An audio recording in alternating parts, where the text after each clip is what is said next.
Lazgi Xorazmning ko'p ming yillik tarixga ega bo'lgan musiqa durdonasi.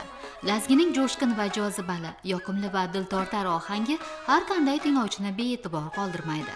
Lazgi kuyi yangraganda qarz urib raqsga tushishlar ham tabiiy ravishda namoyon bo'ladi.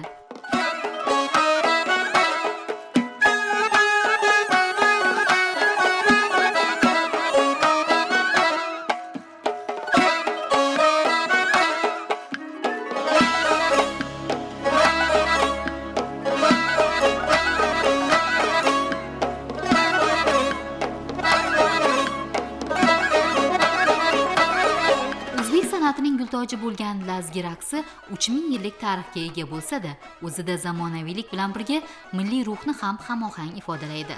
Butun dunyo e'tiborini tortgan lazgini o'rganishni istagan xorijliklarning borligi har birimizni g'ururlantiradi albatta.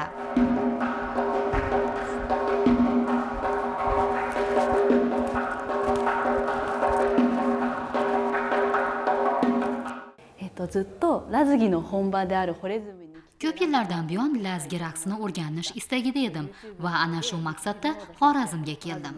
Bu yerda oldin ham bo'lganman. Juda mehmondo'st, mehribon xalq, lekin o'zbek to'ylarida ishtirok qilmagan edim. Raqs ustozim meni Xorazmdagi to'ylardan biriga olib bordi. Bu menda katta taassurot uyg'otdi. O'zbekona urf-odat, qadriyatlar menga juda yoqdi. Bir-birovga bo'lgan hurmat, e'tibordan xursand bo'ldim. Ayniqsa menga taomlar juda manzur bo'ldi. Shirin, mazali Xorazm taomlaridan tanovul qildim. Yukari Hashimoto 36 yoshda. U Yaponiyaning Tokio shahrida istiqomat qiladi. Yukari Yaponiyada tashkil etilgan O'zbegim raqs ansamblida faoliyat ko'rsatib kelmoqda. U Xorazm raqs sirlarini mukammal o'zlashtirish maqsadida viloyatimizda bo'ldi. O'zbekiston Davlat filarmoniyasi, Xorazm viloyat hududiy bo'linmasi, Xorazm raqs bo'linmasi raqqosasi, Madaniyat va san'at fidoyisi ko'krak nishoni sohibasi Dilnoza Mavlonova yordamida raqs sirlarini puxta o'rgandi. Biza 2020-yil ustozim O'zbekiston xalq artisti professor Gavhar Yakubova bilan birgalikda va hamkasblarimiz bilan birgalikda Zoomdan butun dunyoga lazgi raqsini o'rgatishni boshlaganmiz. Amerikani virtual akademiyasi orqali Zoomda raqs o'rgatishni boshlaganmiz, bekor o'tirmaylik deb turib. Shunda butun dunyodan giraradilar bu raqs o'rganish jarayonida. Koreyadan, Yaponiyadan, Qirg'iziston, Amerika, keyin ko'plab davlatlardan shuning raqs shinavandalari giraradi. Biz haftada 2 kun, 3 kun dars berar edik. Shu vaqtimda Yaponiyadan Aiko degan bularni ustozi qatnashgan ekanlar darsimizga. Keyin ular Zoomda dars bergan vaqtda ustozi biza o'rgatgan darslarni zapis etib oladi ekandan, o'zini ansamblina borib, qizlarini ko'rsatib, shu zapisdan bularga raqs sahnalashtirib harakatlarni o'rgatadi ekanlar. Keyin 2023-yil bu qiz yozib qoldi.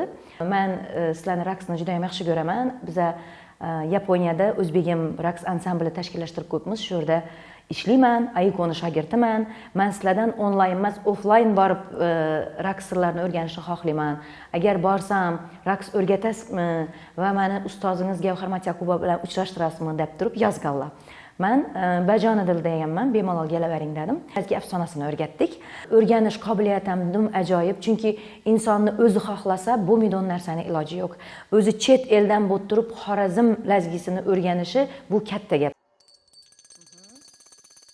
Madaniyat, san'at xalqlar o'rtasidagi do'stlik va birdamlikni mustahkamlashda muhim o'rin tutadi. San'at millat tanlamaydi, uni dilga yaqinligi, orom baxshligi bilan qalban his qilasiz. Yukari Hashimoto raqs sirlarini o'rganish barobarida uning tarixi haqida ham yetarlicha bilimga ega bo'ldi. Shuningdek, u vohamizning betakror go'shalarini ham tomosha qildi.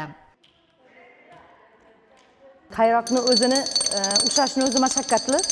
Buni Xorazmli bo'lib turib ham ko'p qizlarimiz qayroqni ushlashni bilmaydilar. Lekin o'zinda ishtiyoq bo'lsa, odamning o'zinda xohish bo'lsa, hamma narsani qilsa bo'ladi.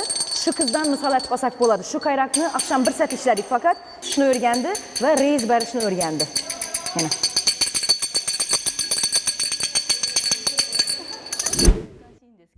4 kun davomida ustozim Dilnoza Mavlonovadan raqs sirlarini o'rgandim. Yana o'rganishda davom etaman va bu o'rganganlarimni Yaponiyada ham targ'ib etaman. Bilasizmi, menga yurtingiz juda yoqdi. Hattoki menda shu yurtda yashash istagi paydo bo'ldi. Xiva qadimiy, tarixiy, betakror shahar. Men Xorazmga tashrifim davomida Xivada ham bo'ldim. Bu yerdagi har bir obida, tarixiy joylar meni hayratimni oshirdi. Kelgusida yana Xorazmga kelish niyatidaman.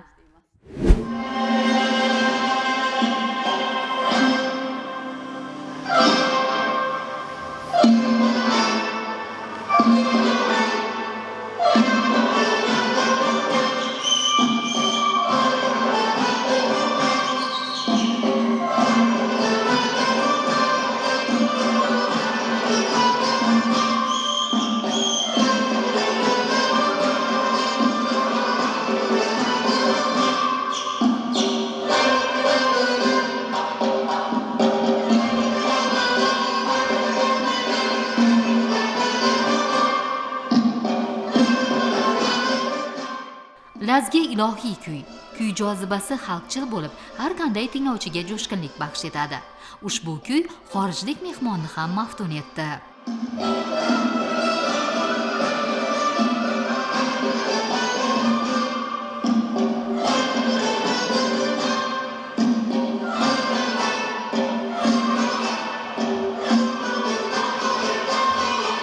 San'at, madaniyat hech qachon til, makon tanlamaydi. San'atni o'rganish, targ'ib etish abadiy davom etadi.